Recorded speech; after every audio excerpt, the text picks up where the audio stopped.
And we're live. Good morning, everyone. Welcome to the conference session titled Gender, Programming, and Policy. I'm Jana Grekel, and I'll be chairing the session. I'm really honored to welcome our presenters this morning. We're on day 3 of the conference, so I think we pretty much know the routine. Presenters will each have 20 minutes to present, and then we'll have time at the end for questions. I'd like now to introduce our wonderful presenters. We have Lorielle Giffin from the University of Alberta and Dr. Luca Berardi from McMaster University, who are presenting on Sticking Points, Women's Perceptions of a Prison-Based Needle Exchange Program. Next is Professor Sandberg from the University of Oslo, whose presentation is titled Women Providing and Men Free Riding, Work, Visits, and Gender Roles in Mexican Prisons. And finally, we have Professor Jill McCorkel from Villanova, whose paper is titled It's Not Justice If We Leave Women and Girls Behind, Gender, Power, and the Limitations of Criminal Legal Reform. Thank you all so much for being here. We very much look forward to your presentations. Let's turn it over now to Lorielle and Luca.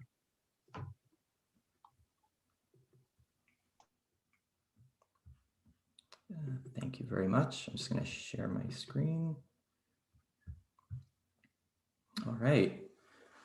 Well, hello, everyone, and thank you for joining us. Lorielle and I are absolutely thrilled to have been invited to speak at this conference, and a big congratulations to Sandra, Kevin, and the entire CCR for putting together what's been a wonderful and stimulating 3 days.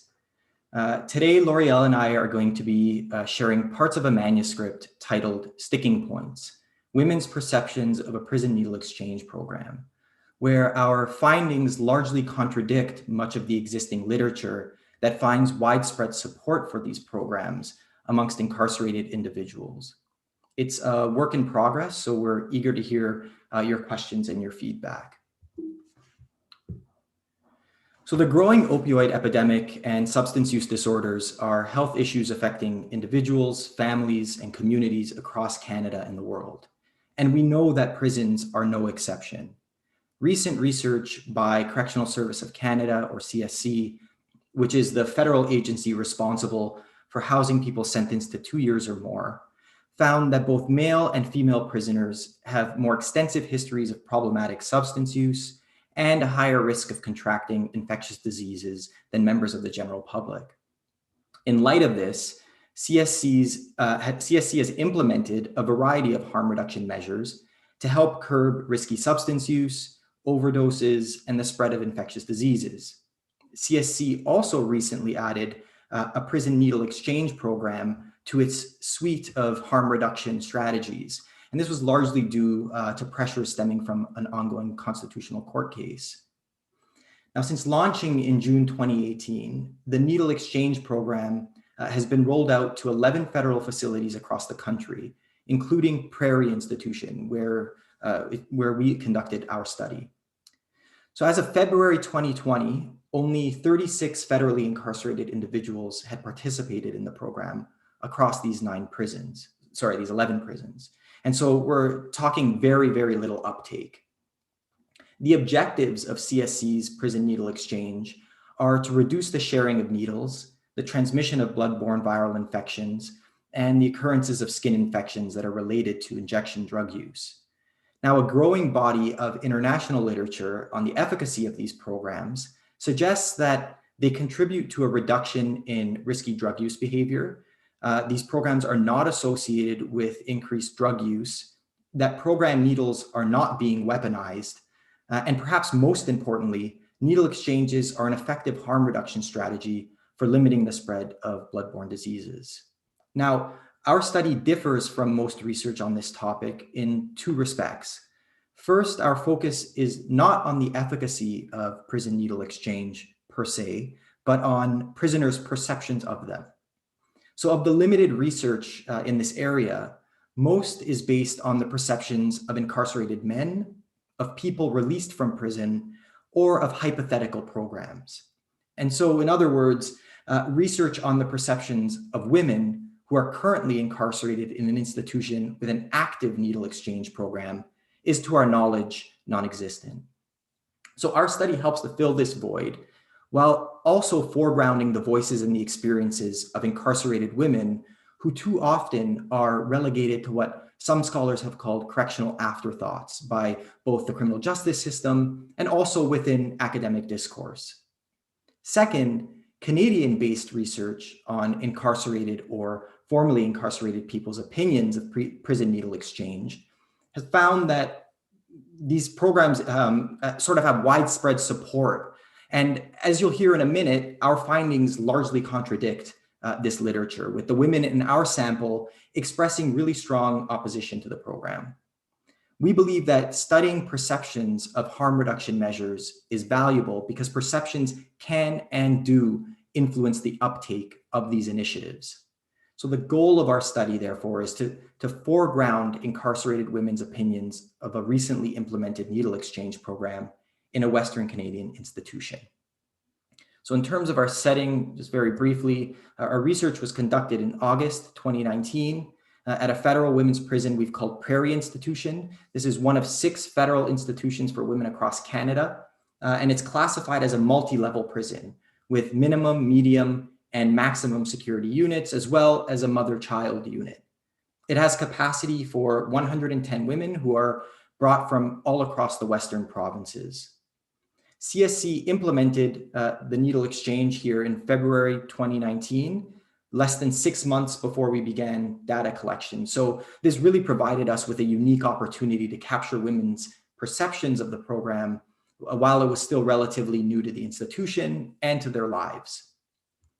With respect to methods, just very briefly, data from this study are derived from a larger project on Canadian jails and prisons conducted by the University of Alberta Prison Project. The UAPP is a multi-year, multi-method research project that explores the lived experiences of prisoners and correctional officers in provincial and federal prisons in Canada. Our team utilizes in-depth qualitative interviews, quantitative surveys, and ethnographic observations as part of data collection. Since 2016, we've interviewed 734 incarcerated individuals across Western Canada. Of the 67 incarcerated women we interviewed at Prairie Institution, 57 discussed their perceptions of the needle exchange program operating in their institution. We used non-probability sampling to recruit participants, with all interviews being audio recorded, transcribed verbatim, and then coded. And we're obviously happy to answer any sort of methodological questions that you may have in the Q&A. But I'll now turn it over to Lorielle. All right, thank you, Luca, for that introduction. So I'll just jump right into our findings here. So demographically, the average age of our sample was about 39 years old, with 56% of participants self-identifying as Indigenous, 33% as white, and 11% as something other, which included the responses of Chinese, Middle Eastern, as well as unsure. 85% of women self-reported a history of prior drug use, with 100% of Indigenous women doing so. And moreover, 55% of all women interviewed self-reported drug use while incarcerated. So these figures suggest that the population we interviewed have a deep knowledge of and experience with drug use and addiction. They understand the need for and the value of prison harm reduction strategies, which makes it all the more surprising that most were strongly opposed to the needle exchange at their institution. Now, only one of our participants had firsthand experience using the prison needle exchange program at Prairie Institution. And this is perhaps a function of the novelty of the program, as well as concerns around participation. So our data today only speaks to women's perceptions of the needle exchange, offering insights into their opinions of the program's implementation process, how it functions on the ground, as well as barriers to its use. So the majority of participants, roughly 66%, held negative perceptions of the program at Prairie Institution, typically describing it as ridiculous and fucked up. So the women were so opposed to the program at their institution that they created and circulated a petition against it, which was signed by approximately 75 prisoners, or almost 70% of the total inmate population at our field site.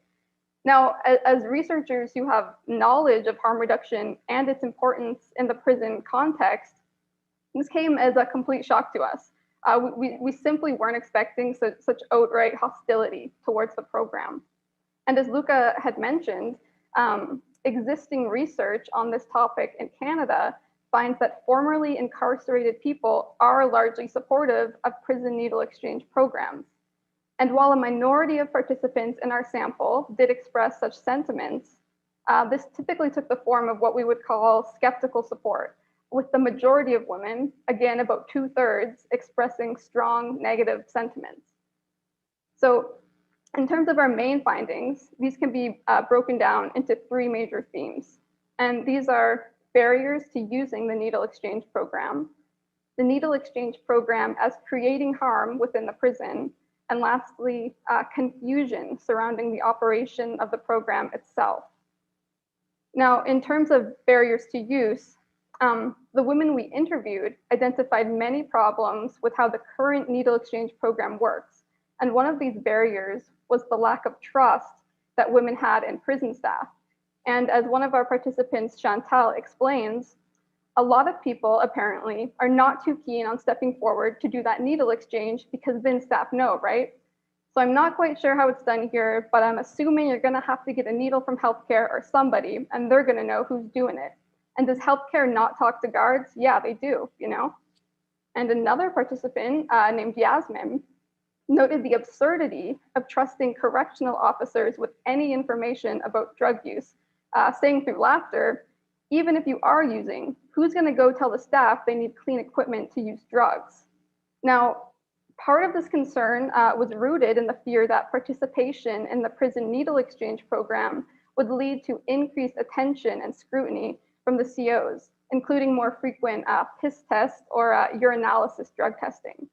So many women identified the lack of confidentiality around the program as a huge problem, and one that would inevitably lead to correctional officers disproportionately targeting needle exchange users for contraband and drug testing, which should be random, thus increasing their likelihood of institutional charges. And as our participant Roxanne explained, everybody was against the needle exchange program, but they still gave it out here. And some of the girls are getting the safe needle kits given to them on their persons. And from the stories I've heard about people who have them, they're just a hassle. So it gives the COs more reason to watch you and more reason to try to charge you or to try to get at you or test you or whatever. And these concerns are not necessarily unfounded given CSC's zero tolerance policy on drug possession and drug use behind its walls. Indeed, CSC has users of the prison needle exchange program sign contracts acknowledging that, and I quote, disciplinary measures will continue to be implemented if the inmate is found to be in possession of illicit drugs or drug paraphernalia, except for the needle exchange kit and supplies provided.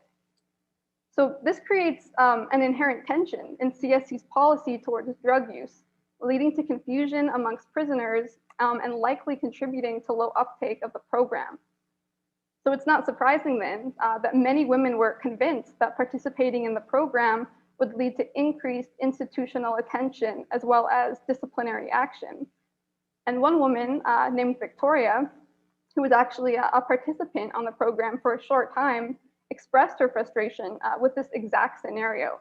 And she said, "The guards pushed me to go on that needle exchange program. I was on it for 2 weeks. I got charged for the stupidest things. The whole living unit knew within a day because the guards were so loud about it. Let me see the needle, take the tube off. I want to see the tip of the needle. Oh my God." So given restraints on time, we won't be able to fully unpack all of the perceived barriers to use identified by our participants. But we will note that some women also believed that being on the program would negatively affect decisions around parole and release, while others noted that the criteria for participation, such as the need for a low risk assessment score, were practical barriers to them using the program at all. And while some women supported, and in some cases had even used, needle exchange services outside of prison, they disagreed with its implementation and use inside prison walls. And this is largely due to CSC's continued criminalization of drug use. which made the needle exchange program difficult to rationalize on an abstract level and too difficult or too costly to try and negotiate on a more practical level. So in short, the needle exchange program was puzzling, even absurd for most of our participants who just couldn't wrap their heads around an institution giving them the means to essentially shoot up drugs while at the same time penalizing them for that very drug use. Now, in relation to our second finding, ironically, while prison harm reduction services are meant to reduce harm, the participants in our study generally perceived the needle exchange program as increasing potential harm in a variety of ways. And these included the program acting as a trigger for women trying to stay clean and sober throughout their incarceration, a fear that needles could be used as weapons, as well as the program could encourage a more dangerous form of drug use. And for the sake of time, we'll only focus on this last harm, as it seems to be relatively absent from existing literature on the topic. So multiple participants raised concerns about how the availability of needles from the program would make it easier for women to use drugs intravenously. So for example, Mandy expressed that having more needles floating around the prison could lead to women smashing or injecting Tylenol, while Aaliyah had concerns about women abusing their prescription drugs by administering them intravenously. And another participant named Olivia noted how the availability of needles increases the risk of overdose. And she said, "For me personally, the needle program is pretty stupid, but like, I guess it's just the fact that there is drugs coming in and inmates would rather use clean needles than dirty needles. But like, it's more potent when you use it intravenously. And that's why people overdose so much, less than smoking it or snorting it, right?" So here, despite acknowledging the usefulness of having clean needles for people who use IV drugs in prison, Olivia, like others in our sample, expressed concern that this would actually lead to more dangerous substance use behavior because of the higher risk of overdose that comes with injecting drugs. Thus, some of the women expressed fear that the accessibility and availability of needles would encourage women to use drugs in a less safe manner. Now, lastly, the final theme emerging from our data was just the sheer amount of confusion surrounding the needle exchange at Prairie Institution. So when we asked participants how the program at their institution operated, some women could not provide us with an answer. Others were entirely unaware that a needle exchange program even existed at their institution. And others told us that they knew it existed, but they had no idea where it was located or how it worked. Now, some women even asked us, the interviewers, for information about the program. And somewhat humorously, a couple of women thought that the needle exchange was a program where they could exchange sewing and beading needles, not needles intended for IV drug use. So to be sure, part of this confusion could be due to poorly delivered or even undelivered educational initiatives by CSC and the lack of sufficient consultation with the women at Prairie Institution. And this is evidenced by their overwhelming opposition to the needle exchange, seen both in our data as well as their written petition against the program. And here I'll pass the presentation off to Luca so he can wrap things up for us. Thanks so much, Lorielle. So our findings largely contradict existing research on inmates' perceptions of needle exchange programs in Canada, which tend to find support for and a general hopefulness towards such programs amongst incarcerated individuals. Here, applying an implementation science framework is particularly useful for helping us identify some of the mechanisms that might be behind this disconnect. At the risk of oversimplifying, implementation science is a framework that helps identify the gaps between what we know to be effective clinical interventions and what actually happens during their implementation on the ground. This helps us hone in on factors that may be impeding the effectiveness of harm reduction services in practice. Using this framework can help us understand how a lack of CSC-driven educational programming around needle exchange, or even institutional contradictions, such as promoting drug-related harm reduction measures while simultaneously criminalizing drug use and drug possession, shape perceptions of harm reduction strategies ultimately influencing uptake by the program's target population. Yet concluding that participants' opinions of the needle exchange program were the result of miseducation is, in our view, problematic for two reasons. First, it falsely assumes that we as researchers know better than our participants. And second, it contradicts the harm reduction principle of meeting people where they're at. As qualitative researchers and critical criminologists who interview some of the most marginalized members of society, we operate on the principle that participants are experts of their own reality. Ignoring this undermines our participants' knowledge and experiences. And so in our study, meeting people where they're at involved listening to the many concerns that our participants shared with us about the program and acknowledging that for the majority of women, the needle exchange was not something that they wanted at their institution.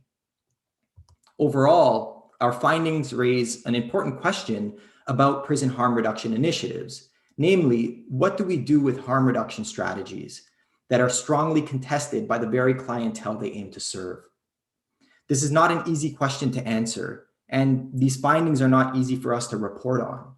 As researchers who understand the value of harm reduction measures and support them, it would really warm our hearts to be able to tell you how incarcerated women at Prairie institutions supported the needle exchange there. Unfortunately, this is not what our findings suggest. However, we do believe that it is possible for CSC to create more positive perceptions of the needle exchange program, thereby increasing buy-in from prisoners.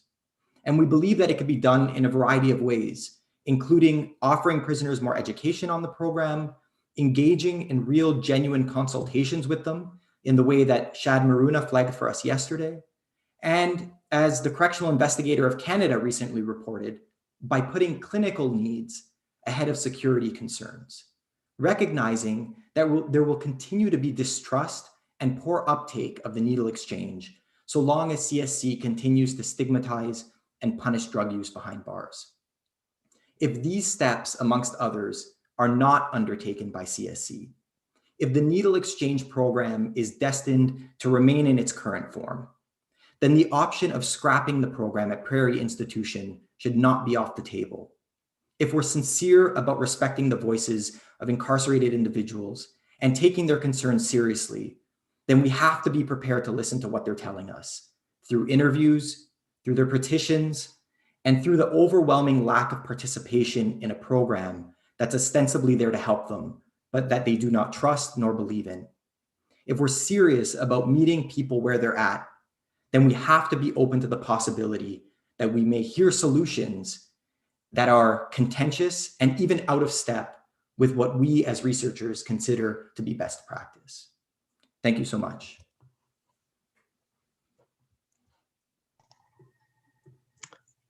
Wonderful. Thank you both for excellent and very thought-provoking presentation. Next, I'm going to turn it over to Professor Sandberg.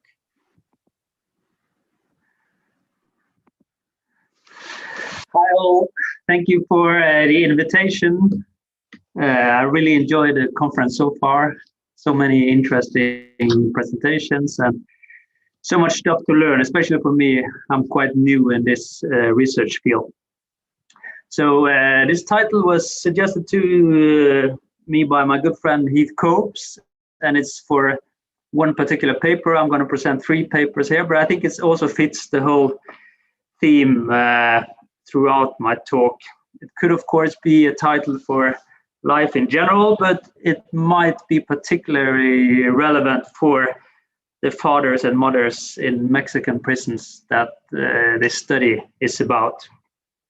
So the 3 papers that the talk is going to be very much on the surface, of course, because it's too much to cover in 20 minutes, but it's on motherhood among Mexican inmates, fatherhood, and finally on the challenges posed to parenting and other challenges following the COVID-19 crisis. And that also highlights some very gendered patterns in Mexican prisons.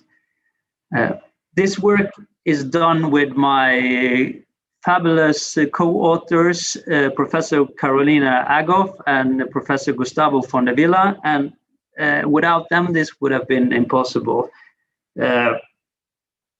I'm very much an outsider in Mexico, in Mexican society, in Mexican academia, and also in the prison research field. So I'm very grateful that they let me in and helped me.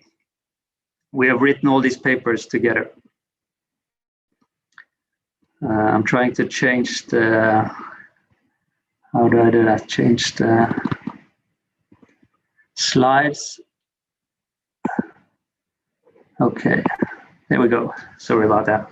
So data here are 24 life history interviews, 12 mothers and 12 fathers. All of them are interviewed 3 times by one of von der Villa's research assistants. So it's very much life history data, and the interviews are done with a couple of weeks in between, making it possible to kind of get different versions of their life story and also follow up on topics, and it's very rich data. Although it's only 24 interviews, it's very rich in terms of length and depth.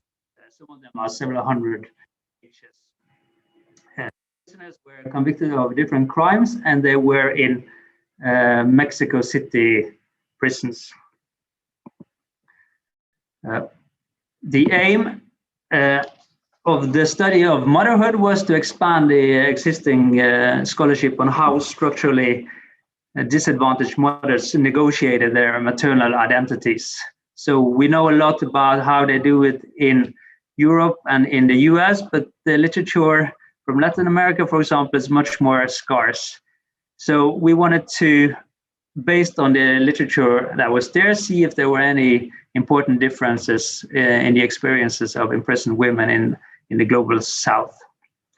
The background, economic background, is one of poverty, weak states, little welfare, and a very gendered labor market.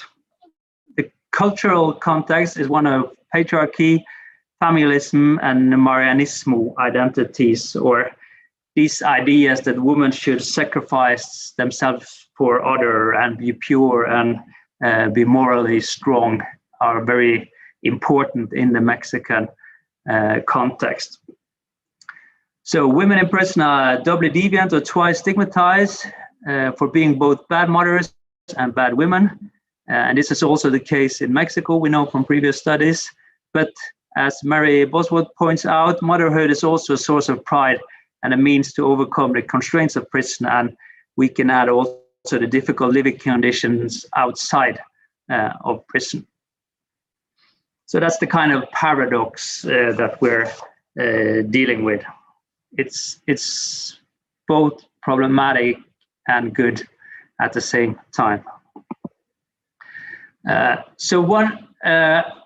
If we look at the time when they got their child, why they became pregnant, their first child, and so on, it was often a way to escape destructive families. Jimena here had kissed a boy from the neighborhood, and was punished. She was 13 at the time she describes, and was punished by her father for that. So we also see the kind of control that fathers often have, and they're protecting the girl's sexuality, and they're also taking all the important decisions, even allowing sometimes young girls to marry or live with older men, and so on.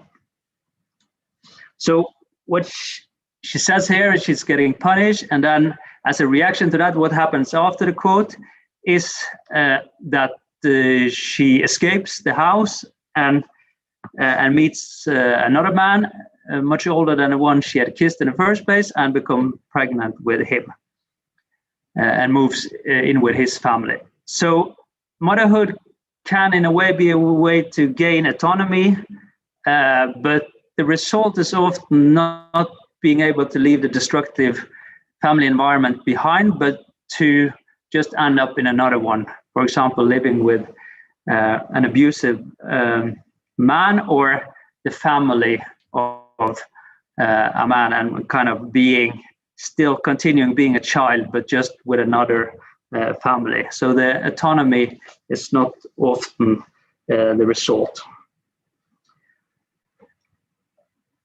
When they got a little bit older, it was a tendency to doing motherhood through breadwinning, which we found interesting. Irma, who's quoted here, worked as a stripper and a sex worker and had her mother look after her child and sent her money, and took great pride in that she was the one providing, taking up the kind of masculine role of the provider while the mother looked after her children. So that was a way of countering the stigma of being bad mothers by emphasizing their role as family providers. And it also illustrates a very common characteristics of this family, this way of organizing families, which is that motherhood is shared among many women in the extended family. It's not only the responsibility of the mother, but there are also other women around helping out, and it's accepted to share mothering between many women in the extended family. When they got into prison, the difference was not that big for many of them in terms of mothering, since they already, some of them didn't have daily contact with their children, and they actually continued providing for the children from prison while working there. So the big difference in terms of mothering was more on an ideological level, because they took these courses, they had these educational programs where they learn how to be good mothers, and then there was this emphasis on having this dyadic relationship, the mother-daughter or mother-son direct relationship, and that it should be an emotional one. So it was kind of exposed to new norms, and these norms sometimes gave them pride because they felt they could do more after the mothering, as Elsa illustrates here, but it also gave them a lot of shame for their previous mothering and the fact that they couldn't actually live up to these ideals while they were in prison, most of them at least. So it's kind of problematic because they appreciated the programs and these new ideals, but they also were somehow impossible or difficult to achieve for imprisoned and marginalized women. And we can add that they might also be problematic for the children who may benefit from more communal mothering practices. Maybe it's better for the children to kind of be looked after by a grandmother or a sister, or maybe a grandmother and a sister and a niece, or like a whole group of people, instead of relying solely on the mother who often has many problems.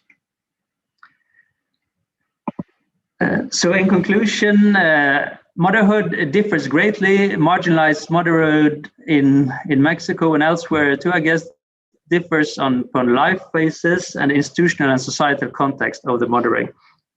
It's very different from the 13, 14-year-old girls who gets pregnant, who almost puts motherhood on wait until they get older, gets help from others, they're still a kid, and so on. And then when they get older, they take on the provider role, they bring in the money, and then later again in prison when they learn these new ideals and maybe also try to live up to them. So marginalized mothering is not one thing, but it's in constant change depending on the situation and the institution they are in.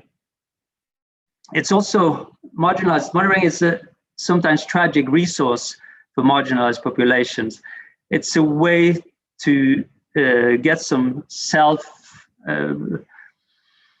respect, some pride. You can be a mother at least if you fail in a lot of other ways, but you can get away from your family, get some autonomy. But on the other hand, it's also something that kind of sticks you in problematic spaces, and also sometimes comes with ideals, middle class, sometimes Western ideals that are hard to fulfill for this woman.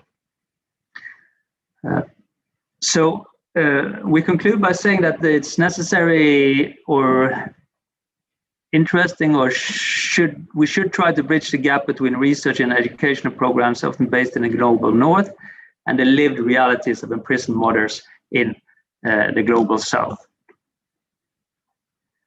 When it comes to fatherhood, the aim was to study the role of fatherhood in incarcerated Mexican men's life and life stories. And we distinguish in a similar way between how they describe their past, their present, and their future as fathers. The background is diffusing ideals, stories, and norms of involved fatherhood and institutional and cultural restrictions on fatherhood in Mexican prisons and society. And also an initial observation that most of the incarcerated fathers had little daily contact with their children, but still spoke of them with great emotional commitment. At some point, we described it as dreams of fatherhood instead of stories of father, or being a good father, because it had this kind of dreamlike character. It's how they wanted things to be, more than actually based on lived experiences for many of them.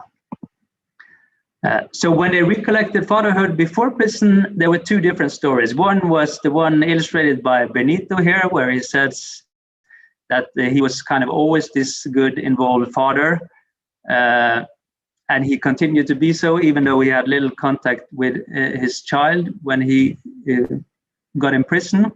And Juan, who had this other story where he said he didn't care much about his child in the beginning, but then after a while he started and he changed and he became another person.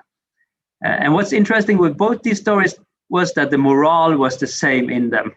It was the shared ideals of being an involved and intimate and nurturing fatherhood that we also can see among other Mexican men. When they came in prison, things changed a little bit, and we saw, as Ignacio, the quote from Ignacio here illustrates, several attempts to tell the researchers and tell others how they were still able of being fathers while in prison. So both educating them, that's a part of being a good father, educate your kids, like Ignacio does here, educate by stating that he was a bad example, don't do like me. That's also a way of educating, very creative narrative in that sense, and also by protecting. And they said that they were protecting the children by, for example, not allowing them to visit them or to staying out of their lives. So that was also a way of doing fatherhood to stay out of their, or protect them from the lives they were living. There were also some claims of taking violent revenge on people who harmed them and so on, where we saw other masculinity ideals more associated with street masculinities and so on. Finally, when they were imagining future fatherhood, they didn't have to be so concerned about current difficulties. So it was even easier to give these stories this kind of dreamlike character. So these stories came with a great hope and certainty that their relationship with their children could be recovered, and that it would. And Alejandro here is one example where he goes back and talks about a story when his kid was 3 years old, and he talks to her and says, remember me, I'm going to disappear, I'm going to be away for a long time. And now she's 20 something, and he hopes that she will remember this talk that they had. So it has this kind of magic, almost fantasizing character, these dreams for the future. In conclusion, although they have little contact with their children, fatherhood was very important for them. Maybe this illustrates that it's a new hegemonic fatherhood reaching far beyond the best middle class basis it once had, this kind of involved fatherhood. And also maybe these dreamlike, romanticized or idealized stories of fatherhood are of great importance. They can be a way to emotionally cope with time in prison. They could be a way to do normalcy, and they could be a motivation for change, as many other prison researchers has emphasized. Finally,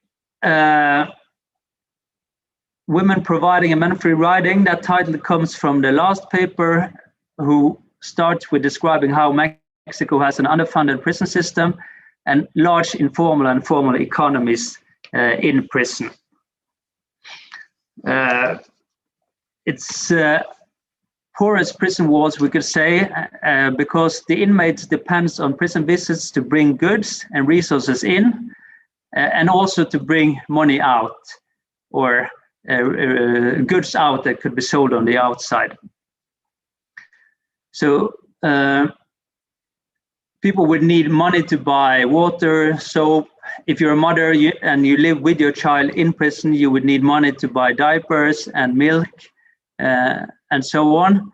And there was also possibilities for putting up a hamburger stand, putting up a taco stand, selling stuff in there, making stuff. So it seems, at least to me, as compared to prisons in Europe and the US, that the similarities between life inside and outside prison were smaller than what we're used to. The problem came when facing the COVID-19 pandemic. The prisons in Mexico City prohibited, and all over Mexico and Latin America, prohibited visits. This sparked very gendered protests, where men in prison complained that the restrictions left them without resources to deal with prison shortages, while women complained that it prevented them from sending resources to their family.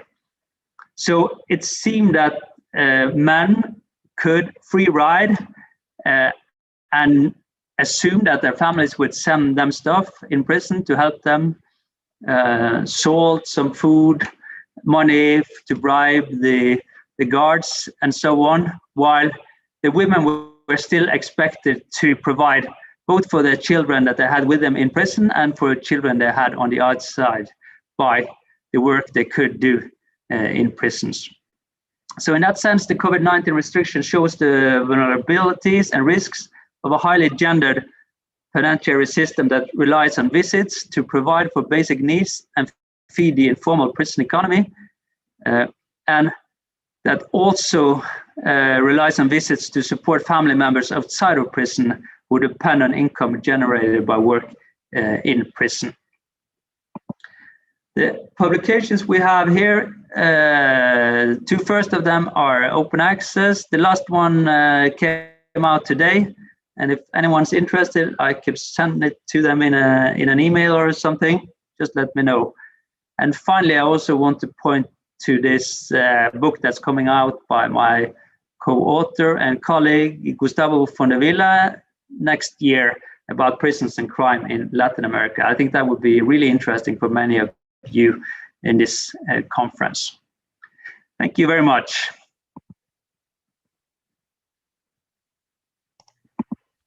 Wow, thank you. That was amazing. Let's turn it over now to Professor McCorkel. Hi, everyone. Thank you. I want to say thanks so much to the center and to the university for hosting this conference. For so many of us, this is the time when we would be at ASC, and so it's wonderful to have this in lieu of a conference where I would get to see a lot of you. And also, I probably have actually watched more presentations in this in quarantine and courtesy of Zoom than I normally get to see at ASC. So sort of a silver lining. Let me see if I can pull up my PowerPoint. And this is really coming from a theoretical piece that I am working on. I am a professor of sociology and criminology at Villanova, and I also earlier this year founded a nonprofit research and advocacy organization called the Philadelphia Justice Project for Incarcerated Women and Girls. And that is a direct outgrowth of both my own research and the political context that we are currently in the United States as it applies to mass incarceration. So let me just say that I've spent the majority of my career as an ethnographer primarily in the American prison system, And I've spent a lot of time writing and thinking about the ways in which mass incarceration is shaped and shapes gender and gender inequality, and the consequences of mass incarceration, not only for women, both incarcerated and non-incarcerated women, but also for carceral institutions that house women.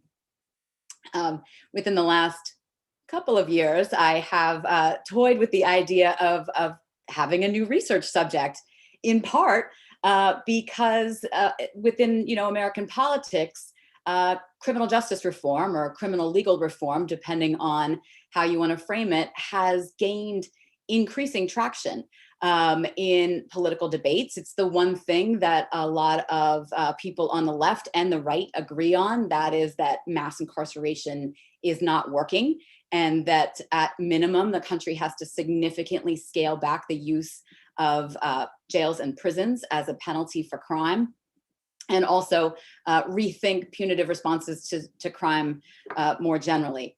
And so given that political progress, given the fact that even prison abolition has gained a sort of cultural currency, I sort of thought that that perhaps my time moving forward was not going to be spent studying prisons. After all, for me, who's going to be left there? Women should be and are positioned to be the primary beneficiaries of criminal legal reform efforts. And part of the reason that women should be the primary beneficiaries is that women's crimes are less serious, less frequent, less violent than men's. Women's crimes actually haven't changed very much over the last couple of decades. So women are still engaging in the same kind of crimes for which they were penalized with non-custodial sentences in the past. Largely, the explosion in women's imprisonment is an outcome of mandatory sentencing policies and limitations on judicial discretion. So I expected that women were going to come flooding out of our prison system, and I could not have been more naive. And my naivete was driven even by states like California, and I consider California a bellwether state when it comes to understanding the incarceration of women. California put women front and center on their decarceration efforts. So legislative efforts like SB 1266, which created the Alternative Custody Program, which aimed to release thousands of people from California prisons so that they could serve their sentence in the community. The symbolic face of SB 1266 was mothers. So the idea in California was to sort of lead with a non-threatening group of prisoners, let them out first, and then move toward really using the same legislative mechanism to release thousands of men. I did research a few years ago about whether that actually worked, and the answer is it didn't. They released very few women, particularly in the early stages of that particular legislation. And I have a paper that looks at why that is. Today, I want to explore a different aspect of all of this, and this is a nice graphic that the Prison Policy Initiative put out. And so this is looking at prison data, exclusively prison data, from 2009 to 2015, and it's really looking at the reductions in the prison population in the U.S., which we've seen. But when you disaggregate those reductions, what you find is that most of the reduction in the number of people who are serving time in prison are reductions in the number of men who are serving time in prison. That women have either, in some states, women's imprisonment rate has increased. In other states, it has decreased, but not at the same rate as men. And women's incarceration rate more broadly, that is calculating in women who are in custodial settings, either in prisons or in jail, women's incarceration rate overall has continued to go up at really significant levels. So Prison Policy Initiative provides this graphic to think about what's happening when we disaggregate by gender. And so just, really quickly, and I'm an ethnographer, so I don't want to hit you over the head too much with numerical data, but The maroon states are those in which the number of women sent to prison during that period, 2009 to 2015, actually increased while men decreased. The orange states are where women's growth in prisons outpaces that of men. The peach states, including Pennsylvania, are where women experience declines, but proportionately those declines are less than the declines in men's prisons. And then finally, light blue states, those are proportional declines across gender. And navy blue states are where men end up faring worse. And, you know, again, I'm assuming that you're probably familiar with some of this literature. So we're seeing it in the prison system. A lot of more recent attention has been directed at the increase in women's incarceration rate as it's driven by increases in the number of women who are doing time in jail, sort of fresh growth in the carceral population among women. For this project, I'm really interested in thinking about not the fresh growth in terms of people and women who are surging into jails, but rather the women who are not being released from prison. So I want to think about women who have been spending great gobs of time in prison and who haven't benefited from efforts to reduce the number of prisoners who are spending their time and their sentences behind bars in state prisons. For this project, I'm making two arguments, generally speaking. I argue that there's really two forces at work here that explain why women aren't benefiting from criminal legal reform. The first is that imprisoned women aren't benefiting from gender neutral policies because of an uneven distribution of resources. And the second is that imprisoned women aren't benefiting from gender specific policies because a lot of those policies prioritize needs over rights. And I want to give you an example of this, and I'm going to really just drill down into one state and into one set of practices given time constraints. So the state that I opted for to do a case study is my own state of Pennsylvania.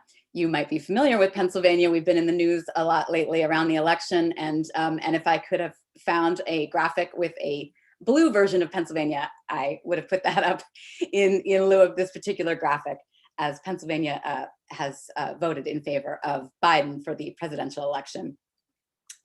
All right, so in terms of what's happening to women in prison in Pennsylvania, Pennsylvania has an incarceration rate of about 129 women per 100,000, which puts us just below the national average. The national average is about 133 per 100,000. Of course, that is vastly larger than Canada or the UK, who has a women's incarceration rate of about 13 per 100,000. And overall, there's just under 3,000 women who are incarcerated in the state prison system in Pennsylvania. And for the most part, that number hasn't budged a whole lot. So it was around 2,700 in 2013.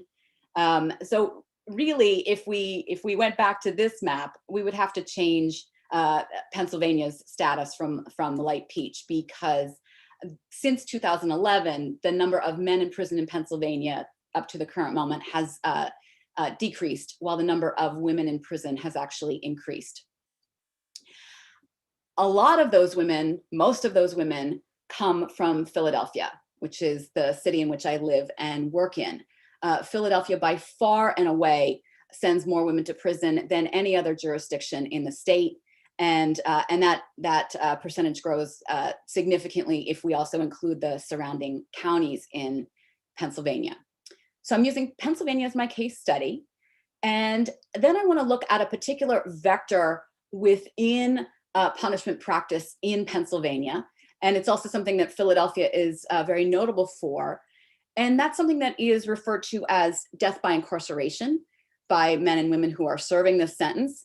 You might also know it as life without the possibility of parole.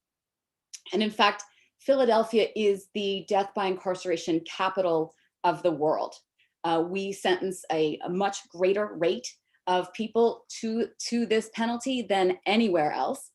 And to give you a sense of this, DBI is a mandatory sentence for anyone who is convicted of first and second degree murder in Pennsylvania, as well as people who are convicted of third degree if they have a prior violent crime on their record.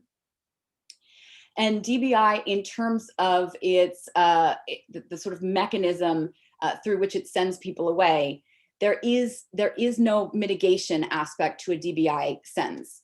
So you can't come into court and present a mitigation specialist to speak about why, for example, you played a lesser part in a first or second degree murder case, or other mitigating factors that might be relevant in terms of making a sentencing decision.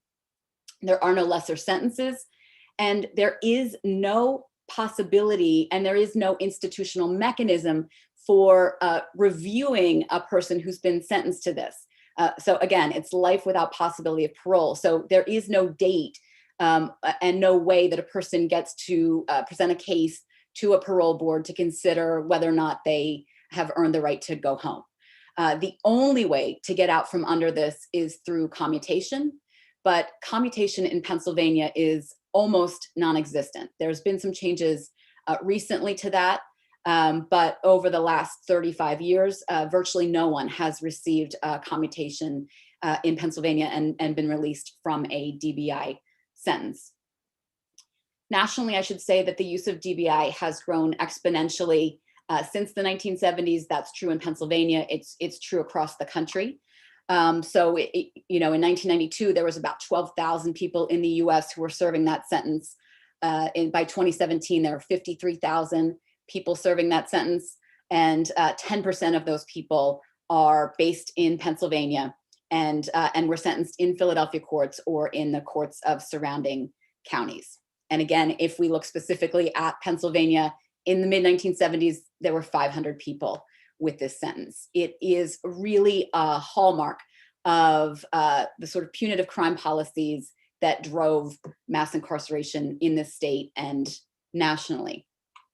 Also, I should add that that there is racial disproportionality with this sentence in Pennsylvania and nationally.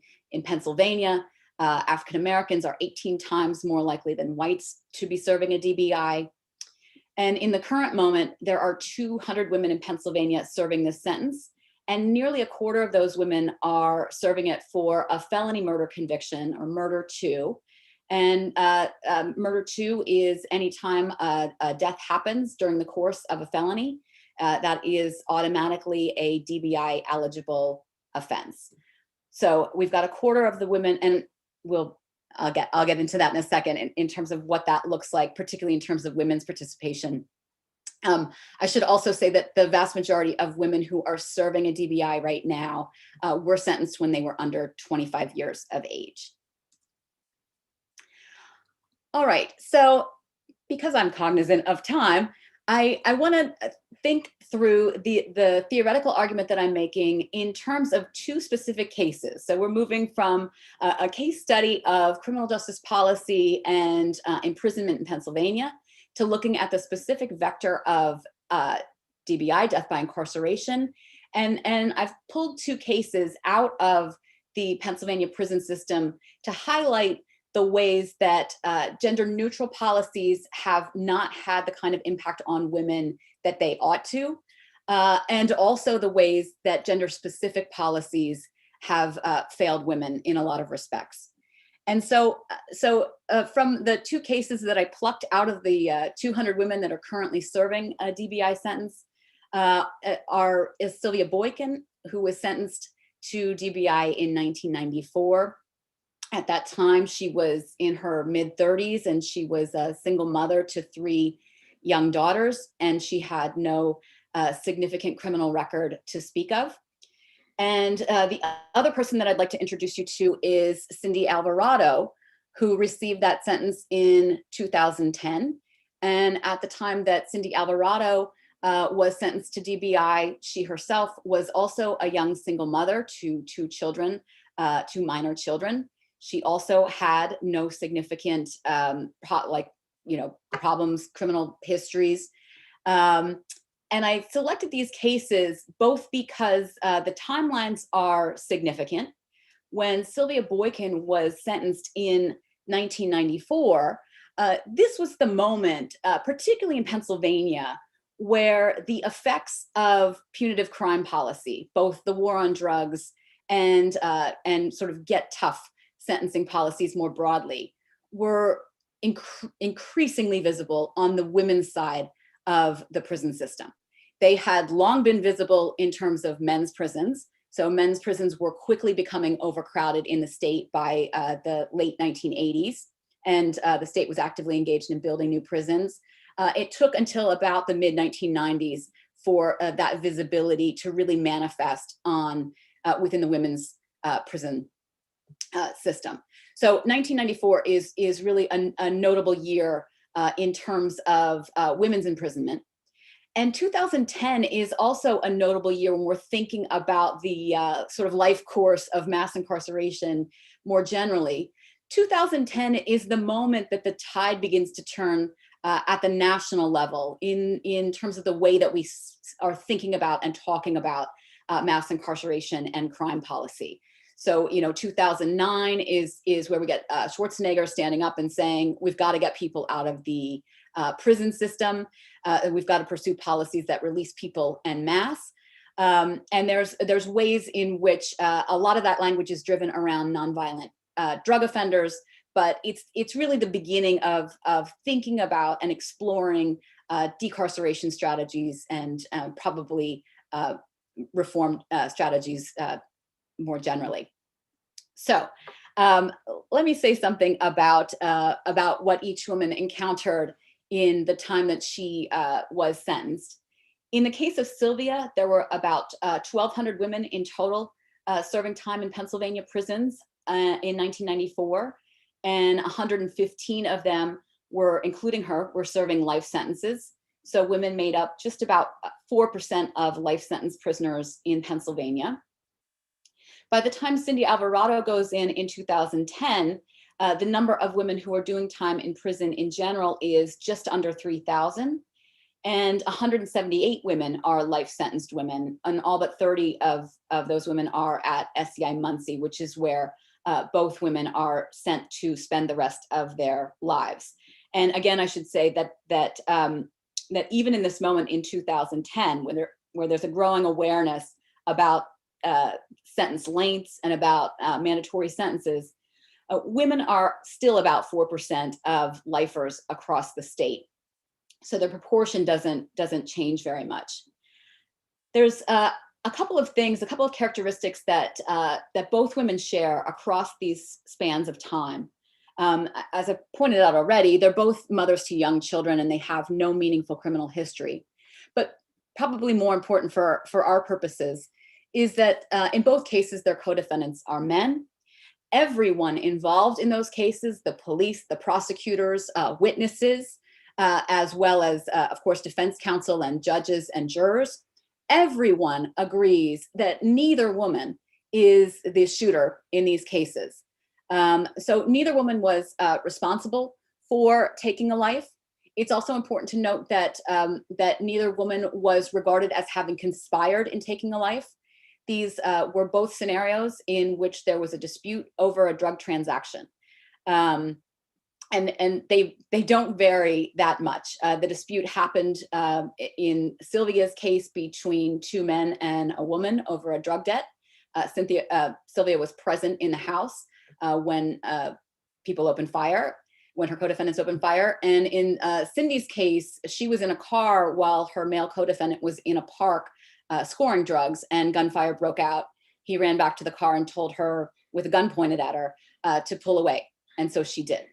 Both of these women are, so despite their lesser culpability in homicides that emerge as a result of disputes in drug transactions, both receive the same sentence as their male co-defendants. Both are sentenced to DBI as a result of conviction for second-degree murder, felony murder.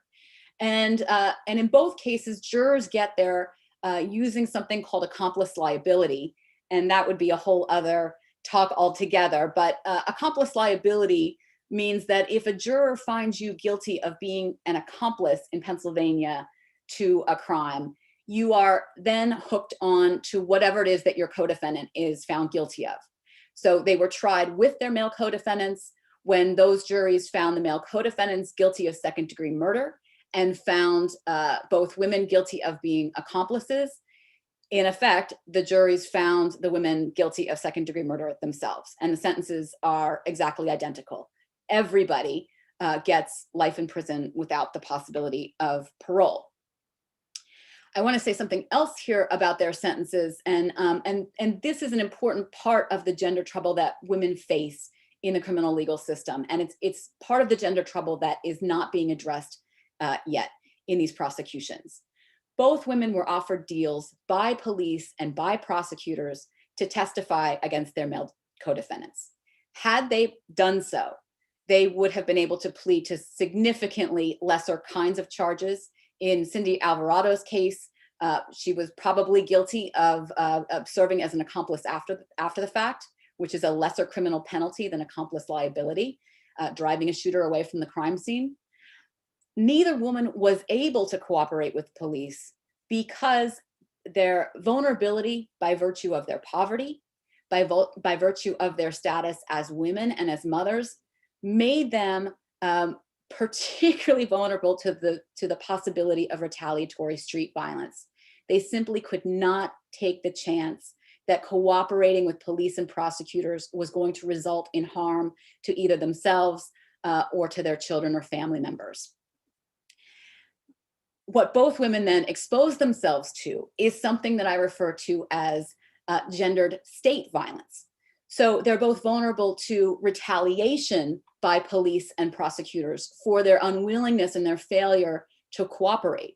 So what we get in both instances is malicious and retaliatory upcharging of them because they wouldn't cooperate in the prosecution of their male co-defendants.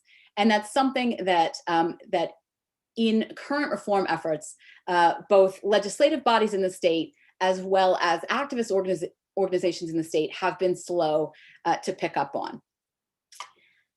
Let me just say this, and I'm aware that I'm running really short on time.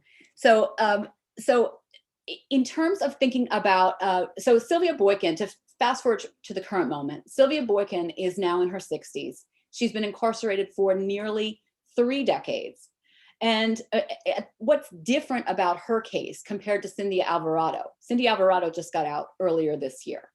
What's different in Boykin's case is that in the era that she's sentenced, there are absolutely no resources in the state for anyone, men or women, to challenge a DBI sentence. To the extent that there is cause lawyering in the criminal justice system, in 1994, a lot of it was directed at death penalty prosecutions, which were Pennsylvania and Philadelphia is also a sort of capital of capital cases.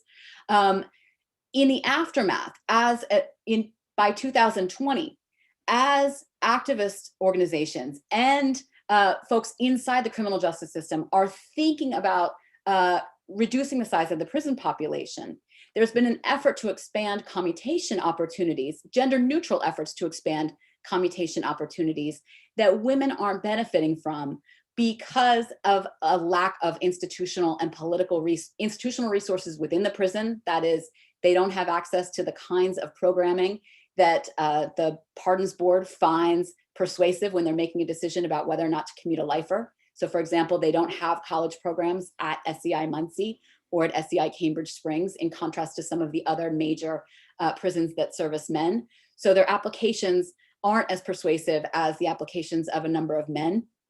They also lack resources, political resources on the outside to provide effective advocacy as they navigate the commutation process. Contrast, Cindy Alvarado. Cindy was released earlier this year. And in part, when Cindy enters prison, there are more resources for women, but those resources are gender-specific resources. That is, there's a lot of counseling services and mental health services and related kinds of programming. But still, what Cindy faces is a lack of access to legal resources. So Cindy, who has a really persuasive set of legal arguments about her case, as she's pursuing resources in the prison system and with activist groups. One of the principal activist groups that was dealing with incarcerated women told her that she shouldn't be advocating for herself as a victim of a wrongful prosecution because it was selfish. And instead, there was that she was encouraged to work on her mental health issues and her selfishness. And that's been part and parcel of a lot of the problems, as you know, with women's incarceration more generally. Cindy Alvarado, in large part, gets out because of a fluke. She's released through the legal system. And I'll just say this as a way of wrapping up. She's released because my husband was a juror on her case. And we were able to mobilize the legal and political resources to challenge her conviction and get her out. It has been much more difficult to do so on behalf of other women who have the exact same kind of sentence and a very similar kind of story, because the resources that are available to them are organized around needs and not around legal rights. So I will force myself to stop there, and I am looking forward to having a conversation with all of you about this. Thank you so much. That was so informative and enlightening. Thank you to all of our presenters. I see that we've got lots of questions coming in, so maybe we'll turn to that now, or we will turn to that now. We have a question for Luca and Lorielle from Nicole. Thanks for your presentation. The contradictions are stupefying. Did men have these opinions? Do you think, or did the women talk about one solution being ensuring safe supply or decriminalization? Yeah, so I'll tackle that first. Thank you for that question, Nicole. So we're currently in the process of transcribing and coding data from the one men's institution, the one federal men's institution, where we conducted interviews and asked about this, like the needle exchange program there. And there, the needle exchange program, when we, at the time of interviewing, the needle exchange program hadn't yet been rolled out. It was being rolled out, I think, a couple weeks after we were off to prison, but we still asked men about their opinions. So again, these are very preliminary findings, but the general consensus amongst men was also that they were, sort of resistant to this needle exchange, though seemingly less so than women. But they also seemed to have a higher fear of needles being used as weapons. And they also sort of seem to support safe consumption sites rather than needle exchange programs. And this isn't something that seemed to come up much in the data with the women. Again, because we haven't actually coded all of this data, I can't maybe accurately speak towards the differences between men and women, but this is something that we're hoping to do, have more of a comparative analysis to see where opinions might differ and where they might converge. Thank you very much. Question for Professor Sandberg from Sandra. Such an important reminder that context matters. I'm wondering whether you can speak to how parenting for incarcerated mothers and fathers has been impacted differently by the pandemic.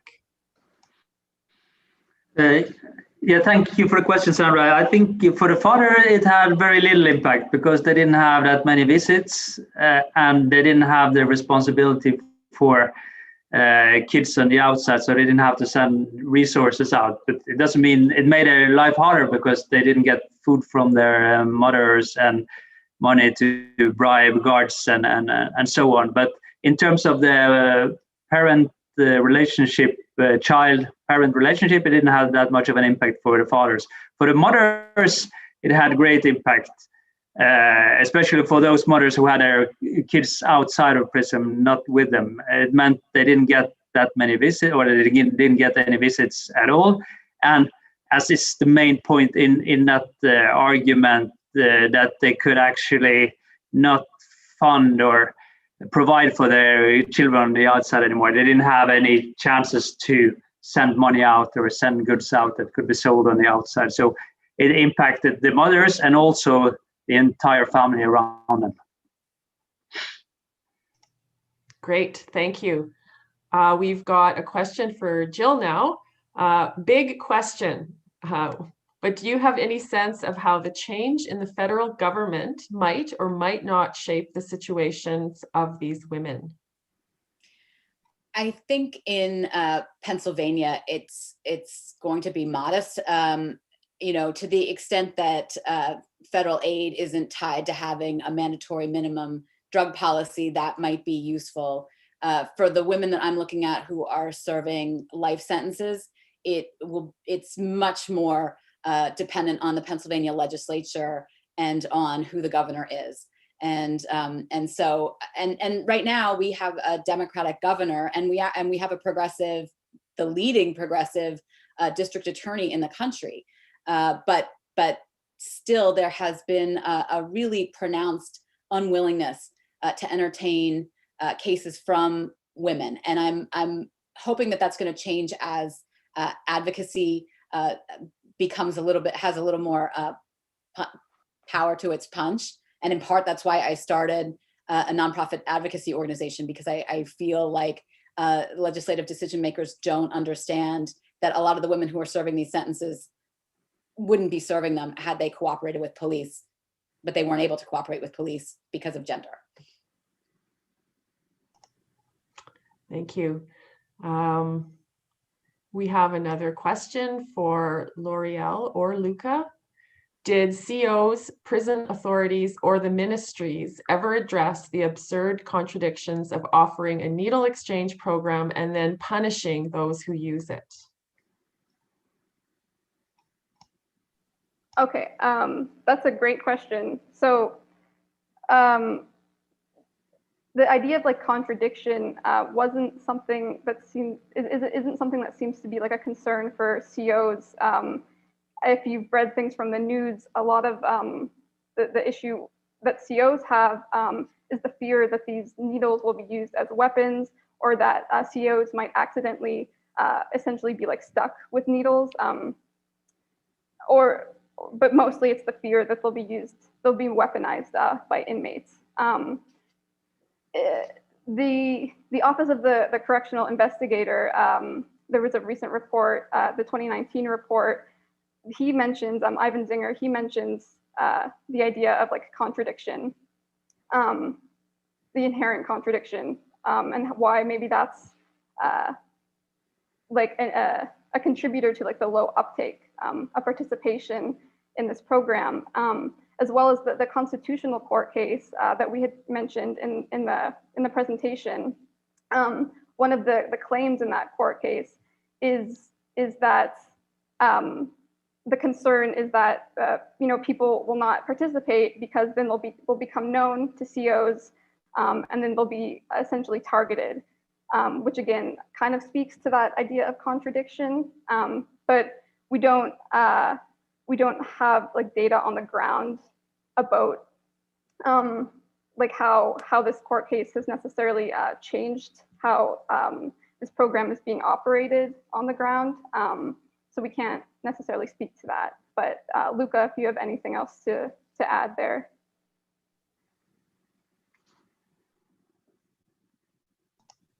Luca, you're muted.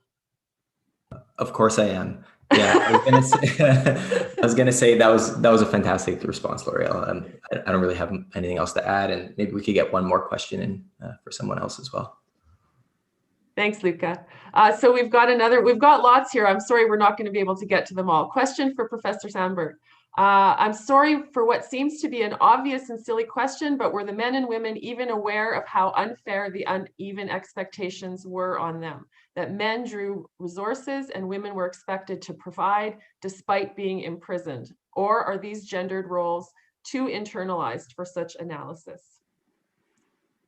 Thanks for the question. And I think the simple answer is that they were really internalized. And I guess that's the characteristic of patriarchy, right? That the ideology is just embodied and it's not really spelled out in that context. And neither men nor women mention this is a problem. And it was also fascinating how the men they didn't feel that much shame about their parenting, while the women felt a lot of this shame.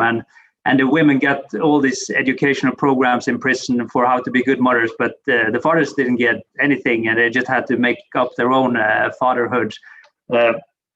So as my co-author, the first author on that paper, Carolina, she put it like, when a man goes to prison, they become children again. They become the children of their mothers, and the mothers start feeding them, and I think that's very much related to this Marianismo identity that you can find in Mexican society. So yeah, internalized, definitely. Thank you so much, and thank you again to our presenters. I think we'll wrap up. It's time for the next session to start shortly. Thank you all. Those were just fantastic presentations, so enlightening and so informative. Thanks also to Jeff and Celine for helping with the technical side of things. I just want to let everybody know the next session does start at 12:30, and it's the last session of the conference. It's called Grasping the Big Picture.